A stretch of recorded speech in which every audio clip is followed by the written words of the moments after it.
ГСП онлайн. Городские новости сейчас.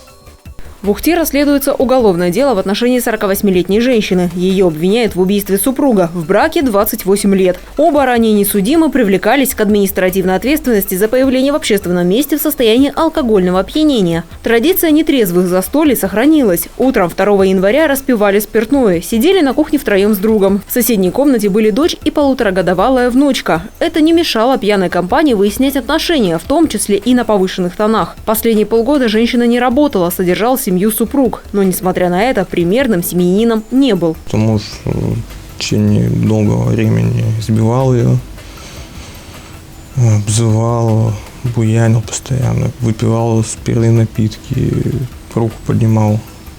Ну вот, накопилось как-то все. И со словами «да ты меня достал», взяла нож, ударил.